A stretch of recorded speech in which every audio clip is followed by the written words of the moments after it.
Hi, I'm Susan Liebau. I'm Director of the Wayne Wadera Center for Student Success at Michigan Tech, and I'm also an Assistant Dean of Students. And I'm Heather Simpson. I'm the Associate Director of the Wadera Center, and I oversee orientation programs. Welcome. Before classes get started this fall, we just wanted to spend a little time sharing some tips for a successful transition for you and your students. Whoop. What we're going to talk about today are some common transition experiences. Every student is unique and faces their own unique set of transitions when they come to Michigan Tech, but there's a lot of things that students find in common that they experience. We wanted to talk a little bit about situations that might provide some challenges for your student or you as a parent or the university or all three. Give you some actual tips for transitions, some things to think about before you bring your student to campus or your student starts classes. I'd also like to give you an orientation overview. That's a parent orientation overview, as well as what your student's going to be learning and experiencing during their orientation week. I'd like to talk a little bit about some of the campus resources that are available, and then we'll end with a few things that you might think about doing over the next few weeks to help your students successfully prepare for a successful transition. So as Susan said, we're going to talk about some of the common challenges that we've observed over the years at Michigan Tech that our students tend to face. And so one of the first and foremost is that missing some of the comforts of home. So whether it's missing their friends, missing their pets, just missing their normal routine, homesickness is something that does start happening. But rest assured, we have a lot of resources on hand, and our residence education and housing services staff are right there to help your students deal with some of those challenges. If your student has not shared a room in the past, suddenly having a roommate or two or three can provide some challenges, some things that they need to navigate, as well as just that whole communal living in the residence halls. And so that can take a little bit of time to kind of get used to. Something else that our students tend to face is that everyone is smarter than me feeling. A lot of our students come from the top percentages of their high school class, and when they get to Michigan Tech, they realize everybody's in that same window of, everybody was the top of their class. And so they start to doubt whether or not they're prepared to be here. Something else that our students occasionally struggle with is their choice of major. And this usually happens after the classes get started and they're realizing maybe it's not really for them. But rest assured, we have resources in place that can help your students navigate this with their academic advisors and with some other options for courses. And some of our students start feeling overwhelmed by their courses within the first few weeks. If they've come from having an easy experience in high school where they never really had to study before, it can be a lot to manage. Whether it's 12 credits up to 18 credits, they just start feeling a little bit overwhelmed, and they're trying to figure out the best way to manage their time and manage all of the moving parts that come with being in a university setting. And last but not least, some of our students do have trouble making new friends. We do have a lot of opportunities beyond orientation week for students to find some connections. And this goes through Welcome Week, and we have, again, additional resources for them to get included in some clubs or organizations that might match some of their interests. So moving into some of the situations that we've observed, so this would be kind of moving into that do's and don'ts with our parents and families. So something that our families, particularly if this is your first student coming to college, have to navigate is that you do not have the same access to student information that you had when your student was in high school. A lot of our families come from an experience of using a platform similar to PowerSchool, where you have access to your students' instructors, homework assignments and grades 24/7, and that is something that you no longer have access to in the university setting. We also want to encourage you to not use your students' login credentials to get into their email or into their learning system management system. We use Canvas on our campus. This puts students in a vulnerable situation and could be facing academic integrity violations if it is discovered that there are parents inside of their Canvas course. So we really do ask that you get guest access from your students to pay bills or to look at end of semester grades. Our students are protected by FERPA, and so this is something that is new. Even if your student is under the age of 18, when they start classes, they're considered a student protected by FERPA. Moving into reaching out to faculty on behalf of your students, faculty really don't want to talk to you. They really want your student to become that self-advocate and come to them with any questions or concerns about their class or learning the content in class. So we really encourage you to help your students feel comfortable advocating for themselves. And we also have a number of parents who continue to want to help their students make it to class on time or remind them to go to class, get up in the morning to complete their homework. And while it feels like it's a really good, helpful tool in the beginning, we really encourage you to help your students discover what's going to help them stay on track for themselves. And so now that we've covered a lot of the don'ts, we want to move into some of the do's. Your role as a parent is going to be changing over the course of the next 4 years. We really encourage you to start forming that role of coach for your student. Your students are going to be calling you at different times with different needs.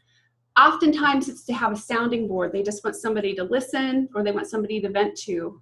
So that's always the time, to be supportive and encouraging and listening. But in many instances, they don't really need you to help them solve the problems. They just need to talk through what's going on. We encourage you to help them work towards addressing their own issues and doing their own problem solving and having them take ownership of the situations that they find themselves in. But just remember, we're not encouraging you to push them off the dock, so to speak. We're just trying to help you and help your students really develop that level of self-advocacy. So because we really do value your involvement as parents and guardians and families of our new students, we offer orientation programs. This year they'll be on August 25th from 9 a.m. to noon. We're going to begin at 9 o'clock with a panel session that highlights some common transition issues and ways to address them. And that's going to include members of our campus community, our Dean of Students, students, parents, and a faculty member to talk about some of those things that we've kind of touched on today. After that initial session, there'll be breakout sessions where you can pick what you're interested in learning more about. And some of those areas include things like academic success, Greek life and involvement, and some of the career services resources on campus. Your student is going to be attending a week-long orientation program. And what we've done with orientation is we've designed it in a team format. So all of the students are broken up into teams by major. They have a returning student, orientation team leader, or OTL, that serves as their guide for the week. They have a number of team meetings throughout the week that discuss a variety of issues that relate to their success in life as a college student at Michigan Tech. Those topics include things like registration and what are the online resources for students. And also things like, kind of what does campus life look and feel like when you first get here and in those first few weeks of class and of social life. They'll have a departmental meeting on the Monday of orientation week where they'll get a chance to hear from their faculty members and their department chairs. They'll have a campus resource tour that physically takes them into locations that they may find valuable, not only during their first semester, but throughout their time at Michigan Tech. We're going to talk about campus expectations, and that includes things like how to be a successful student, but also things like how to stay safe and how to create a positive community. They're going to have a lot of opportunities and ways to meet other students and get involved. Student organizations host a number of events throughout the week, and there's a lot of opportunity to get connected. The week ends with something called Day Zero, which is an opportunity for students to attend a class that simulates a class but isn't technically the first day of class, where they'll learn more about course expectations, have a chance to meet their faculty and instructors, and get a better sense of what that course is going to look like when they start on the first day of classes. On the Saturday of orientation week is Afternoon on the Town, and that's a chance for students to go into downtown Houghton and learn more about not only Houghton but other local businesses in our community. We have a lot of great campus resources that the students can access. Our counseling services area offers individual and group counseling, as well as a number of programs throughout the year. Student Disability Services is housed in our area, the Wadera Center, and that's where your student would want to visit or contact to set up accommodations if they need those for the fall. The Wayne Wadera Center for Success, that's where Heather and I are from, and we do a number of things outside of orientation programs, including offering academic success coaching, which is peer-to-peer coaching on areas like time management, study skills and organization. We coordinate success classes on campus. We do a lot of student outreach, and we're always here as a resource for you and your students. And I'll give you that contact information at the end. Just know that you can always check in with us if you have questions or concerns. For students living on campus, Residence Education and Housing Services provides an on-site place for questions or concerns. Every student on campus will have a resident assistant assigned, and all those resident assistants who are student employees report to a residence education coordinator who's a professional staff member and very well trained in issues that relate to not only living on campus but other areas that might be of concern to students once in their first semester and throughout their career. The Center for Diversity and Inclusion does a lot of outreach to our underrepresented populations on campus, but really it's a resource for everyone. They offer educational programs, they offer support for students in a variety of situations, and they have a great space where students can go and hang out and just socialize or find a quiet place to study. We have over a dozen learning centers on campus. Most of those learning centers are catered to first-year courses like chemistry and some of the first-year math classes. And those are a place where students can opt into individual coaching. A lot of those centers have walk-in hours, and they really are a great resource for our students, whether students are finding themselves struggling or whether they just want to get ahead on course material. The academic advisors are an integral part of our campus community. The students will meet those academic advisors on the Monday of orientation week. There'll be time throughout orientation week where they can connect with them and ask questions. And they can help not only with things like registration or course scheduling, but when students have bigger plans or broader ideas and they want to do things like go on a co-op or study abroad or get a minor, they can help them really coordinate those courses. And last but not least is instructor office hours. This is often joked about as the most underutilized resource on campus, and then instructors are sitting, lonely in their offices a couple hours every week waiting for somebody to show up. And sometimes I think that is true. Instructor office hours do provide an opportunity for students to ask questions about the course structure, about specific challenges they're having, about actual material from the course, but it's also a chance to meet an instructor that you may have again, and just generally make a connection to the academic side of the campus. Instructors have a lot of great resources themselves. They're very tied into alumni.